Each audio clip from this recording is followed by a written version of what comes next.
students, how are you? I hope you all are doing good. Today we are starting a chapter which name is Major Domains of the Earth. Before starting the chapter, you have to know some important terms like what do you mean by crust?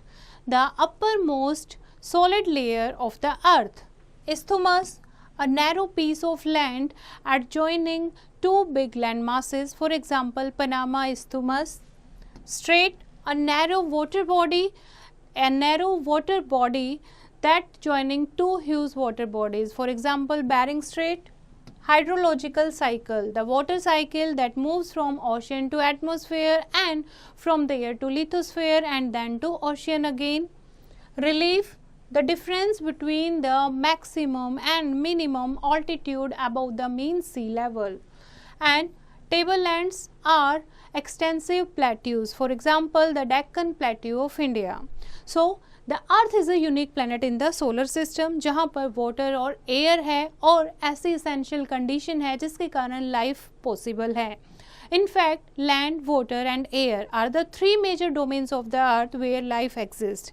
The domains of life, that is biosphere, despite being a very narrow zone, is the most important domain of the earth. Biosphere जिसमें सारी चीज़ें, जितने भी living things हैं, ठीक है, सारी चीज़ें living, non-living, everything include होता है. That is the narrow zone, is the most important domain of the earth, जिसमें आपका लैंड, वाटर और एयर भी सम्मिलित हैं, शामिल हैं. ठीक है, फर्स्ट हम बात करते हैं लिथोस्फेयर की. अब बायोस्फेयर में लिथोस्फेयर, हाइड्रोस्फेयर सारी चीज़ें आपकी आती हैं. ठीक है, तो फर्स्ट हम बात कर रहे हैं लिथोस्फेयर की. लिथोस्फेयर क्या है? That is the domain of the land. जितने भी लैंड है अर्थ पर, that is counted in lithosphere. It forms the upper solid layer of the earth consisting of rocks. This layer called the crust. It is about 100 kilometre thick, जहाँ हम खड़े हैं. ठीक है, जो हमारे घर बने हैं, हिल्स हैं, जो भी अपर पार्ट है, अपर क्रस्ट है, उसको लिथोस्फेयर कहते हैं.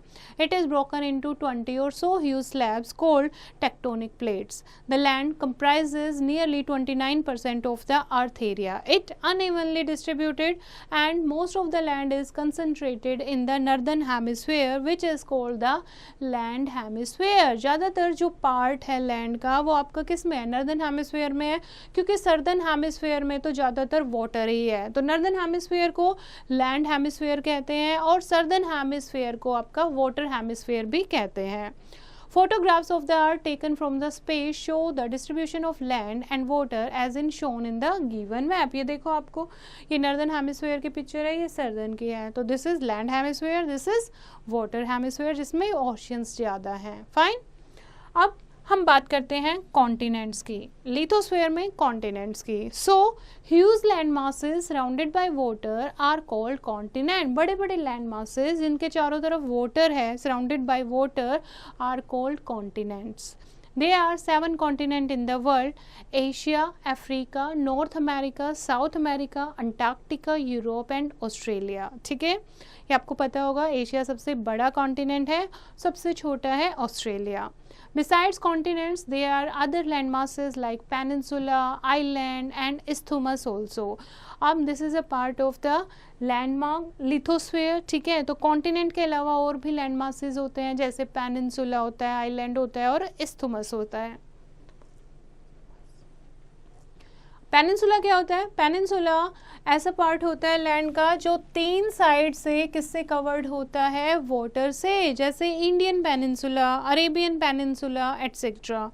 आइलैंड होता है जो चारों तरफ से, कॉन्टिनेंट से छोटा होता है लेकिन चारों तरफ से किससे घिरा होता है?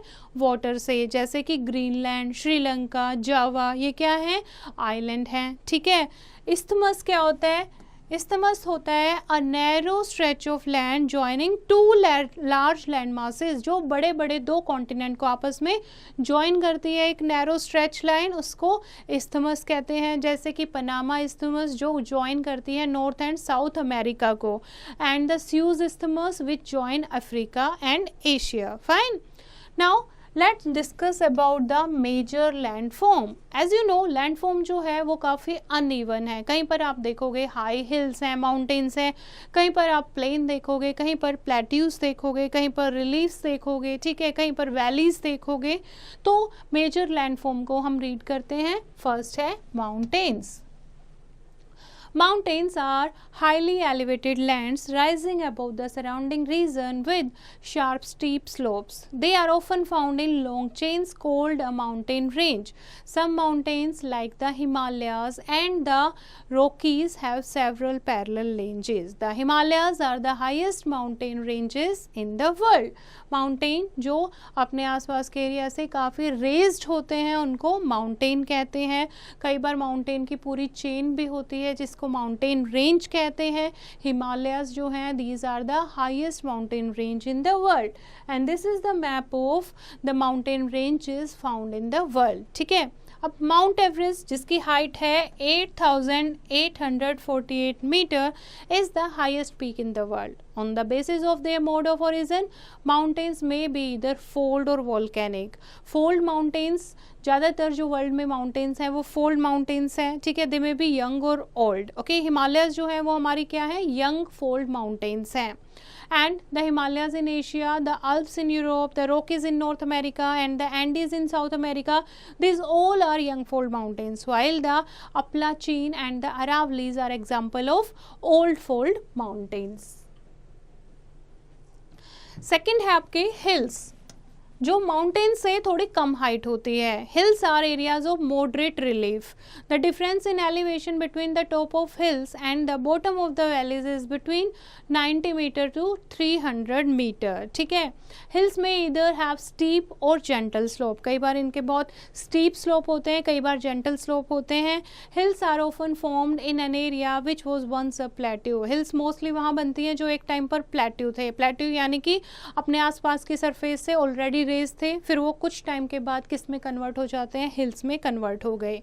The rivers that flowed across the plateau cut many canyons and valleys in that there is a little और none of the original flat plateau left and gave rise to the hills. तो क्या होता है, plateau में जो river होती है ना वो उनको पानी से काटती रहती है तो वो क्या बन जाती हैं आपकी, एक तरीके से हिल बन जाती हैं. ठीक है. नेक्स्ट है प्लेट्यूज.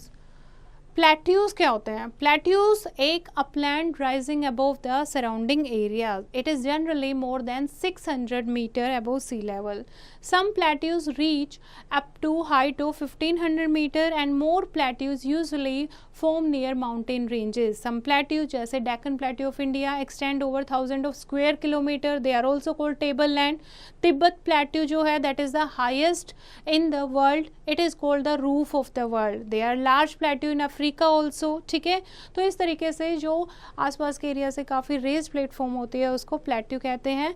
प्लेट्यूज की जो सॉइल होती है वो काफ़ी रोकी होती है. ठीक है. मोस्टली वहाँ पर रिच इन मिनरल्स होते हैं. आप देखोगे माइनिंग का जो ऑक्यूपेशन है वो मोस्टली प्लेट्यूज में ही होता है. Yet they support a low population because of their irregular surface and relatively thin soil cover. Grazing and mining are the chief economic activities of plateau reason.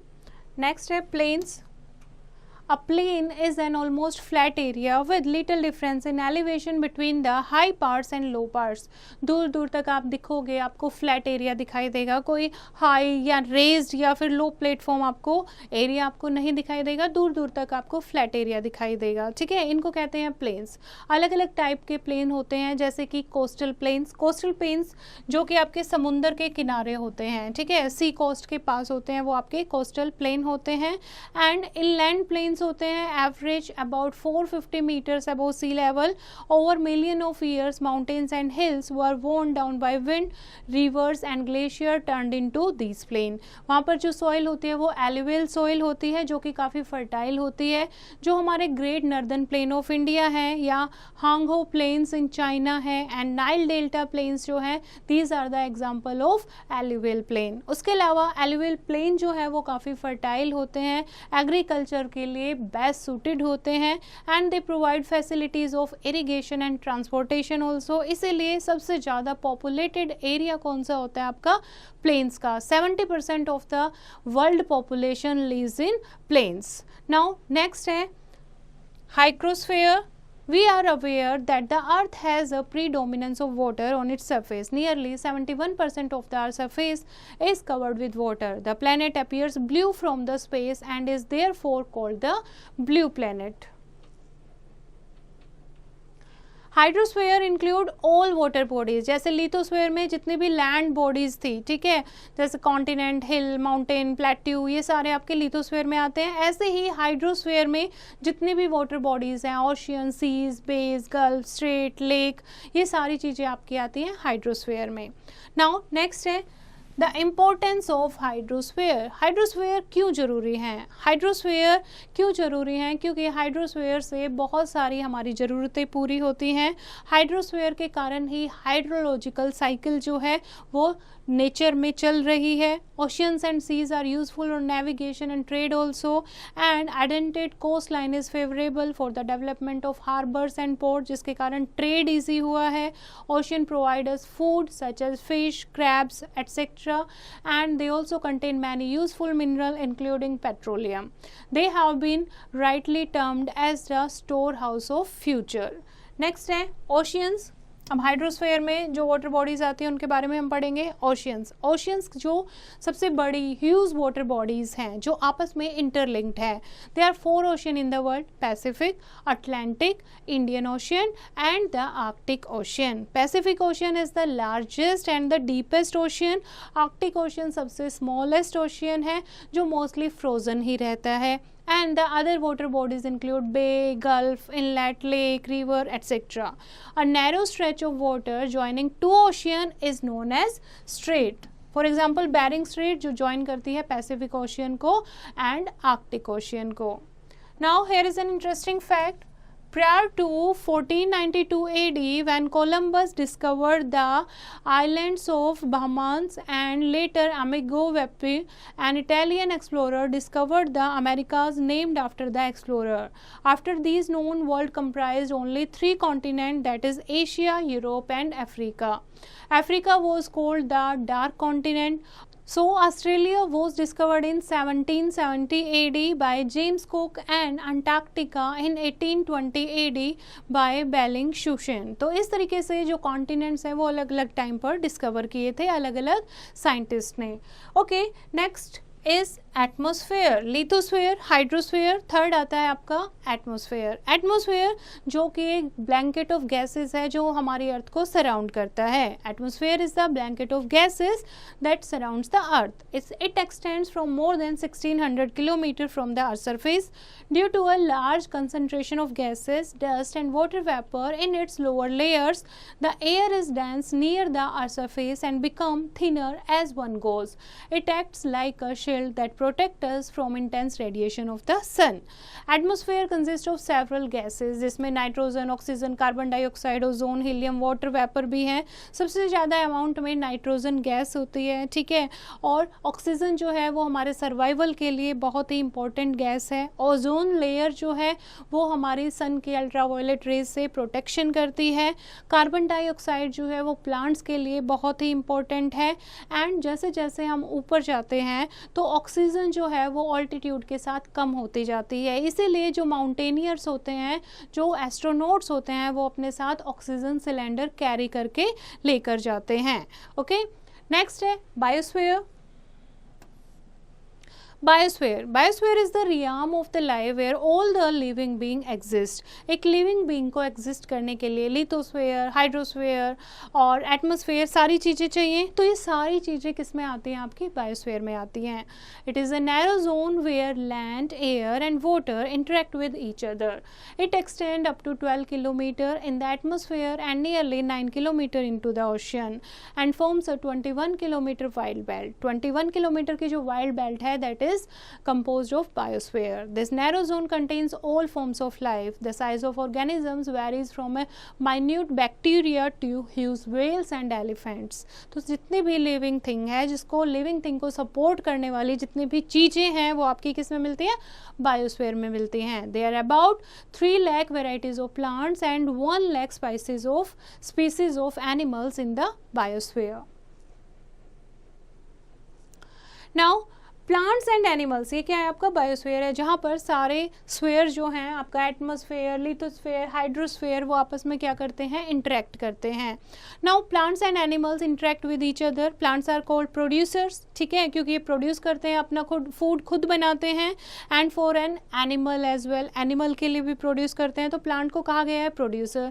Animals और human being वो क्या है, consumer है, क्योंकि हम उसको producer को खाते हैं। There is a perfect balance in nature between the two groups. Next है man and environment. In fact, all the three realms of the earth are interdependent and each realm affect the other. Man, however, affect different realm through his activities.